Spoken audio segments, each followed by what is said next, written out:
ಕವ್ಯ ಅಣ್ಣ ಈಗ ಬಂದ ಅದಕ್ಕೆ ಈಗ ಬಂದ್ರ ನಮ್ಮ ಈಗ ಬಂದ. ಬನ್ನಿ ಕುತ್ಕೊಳ್ಳಿ. ಚೆನ್ನಾಗಿದ್ಯಾ? ಚೆನ್ನಾಗಿದ್ದೀನಿ. ಎಲ್ಲಿ ನೀನ್ ಚೆನ್ನಾಗಿದ್ಯಾ? ಸ್ಕೂಲ್ಗೆ ಹೋಗೋನೆ. ಬಿಟ್ಟಾ ಹ್ಮ್ ಬಾವ ಎಲ್ಲೋದ್ರು? ಕೆಲ್ಸಕ್ಕೆ ಹೋಗೋರೆ. ಏನಣ್ಣ ಇದ್ಕಿದ್ದಂಗೆ ಅದಕ್ಕೇನು ಕರ್ಕೊಂಡ್ಬಿಟ್ಟಿದ್ಯಾ? ಬರವಾರ ಹಬ್ಬ ಅಲ್ವೇನಮ್ಮ, ಹ್ಮ್ ಅದಕ್ಕೆ ಹೇಳ್ಬಿಟ್ಟು ಹೋಗೋಣ ಅಂತ ಬಂದ್ವಿ. ಹೌದಾ? ವರಮಹಾಲಕ್ಷ್ಮಿ ಹಬ್ಬಕ್ಕೆ ನೀನು ಮತ್ತೆ ಮಕ್ಳು ನಿಮ್ ಮನೆಯವ್ರು ಎಲ್ಲಾರು ಬರ್ರಿ ಅಂತ. ನಿಮ್ ಅತ್ತೆನೂ ಕರ್ಕೊ ಬಾ, ಹಾಗೆ ಮರಿಬೇಡ ಆಮೇಲೆ. ಸರಿ ಅದಕ್ಕೆ ಕರ್ಕೊಂಬರ್ತೀನಿ. ಸರಿ ಕಾವ್ಯ, ನಾ ಹೊರಡ್ತೀನಿ. ನನ್ನ ಫ್ರೆಂಡ್ ಮನೆಗೆ ಬೇರೆ ಹೋಗ್ಬಿಟ್ಟು ಏ ಹಂಗೆಲ್ಲ ಆಗಲ್ಲ. ಅಪರೂಪಕ್ಕೆ ಬಂದಿದ್ದೀರಾ. ನಮ್ಮ ಅಣ್ಣಂಗೆ ನಾನ್ ಮಾಡೋ ಮಟನ್ ಸಾಂಬಾರ್ ಅಂದ್ರೆ ತುಂಬಾ ಇಷ್ಟ. ಹೂನಮ್ಮ, ಯಾವಾಗ್ಲೂ ಮನೇಲಿ ಹೇಳ್ತಾನೆ ಇರ್ತಾರೆ, ನೀನು ನನ್ ತಂಗಿ ಮಾಡೋ ಅಡ್ಗೆ ತಿನ್ಬೇಕು ಒಂದ್ಸರಿ, ಹಂಗೆ ಹಿಂಗೆ. ನನ್ ತಂಗಿ ಮಾಡೋದ್ರ ನಿಂಗ್ ಮಾಡಕ್ಕೆ ಬರಲ್ಲ ಅಂತ ಯಾವಾಗ್ಲೂ ನನ್ನ ರೇಗ್ಸೋದೇ ಆಗುತ್ತೆ ಇವ್ರು. ಸರಿ ಆಯ್ತು, ಕುತ್ಕೊಳ್ಳಿ, ಮಾಡ್ತೀನಿ. ಮಧ್ಯಾಹ್ನದ್ಮೇಲೆ ಹೋಗಿರಂತೆ ಊಟ ಮಾಡ್ಕೊಂಡು. ಇಲ್ಲ ಅದಕ್ಕೆ ಒಂದ್ ಮಾಡ್ಬಿಡ್ತೀನಿ, ಮಧ್ಯಾಹ್ನ ಅಷ್ಟೊತ್ತಿಗೆ ಹೋಗಿರಂತೆ.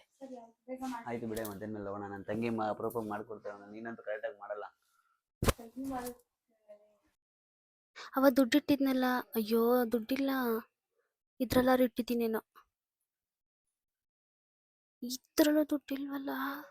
ಅಣ್ಣ ಬೇರೆ ಅಪರೂಪ ಕತ್ಗೆ ಕರ್ಕೊಂಬಂದಿದ್ದಾನೆ, ಮಟನ್ ಬೇರೆ ಮಾಡ್ತೀನಿ ಅಂತ ಹೇಳ್ಬಿಟ್ಟಿದ್ದೀನಿ. ಇವಾಗ ಏನು ಮಾಡಲಿ? ನಮ್ಮ ಮನೆಯವ್ರಿಗಾದ್ರೂ ಫೋನ್ ಮಾಡ್ಲಾ? ಅವರೇ ಫೋನ್ ಮಾಡ್ತಾ ಇದ್ದಾರೆ. ಹಲೋ, ಹೇಳ್ರಿ. ಇಲ್ಲ ನಾನೇನ್ ಕೇಳಿಲ್ಲ, ಯಾಕೆ? ಹೌದಾ? ಹಂಗಾರೆ ಒಂದ್ 2 kg ಮಟನ್ ತರ್ತೀರಾ ಬರ್ಬೇಕಾದ್ರೆ? ಸರಿ, ಬೇಗ ಬನ್ನಿ. ಗೌರವದ ಗರಿಯೇರಿತು,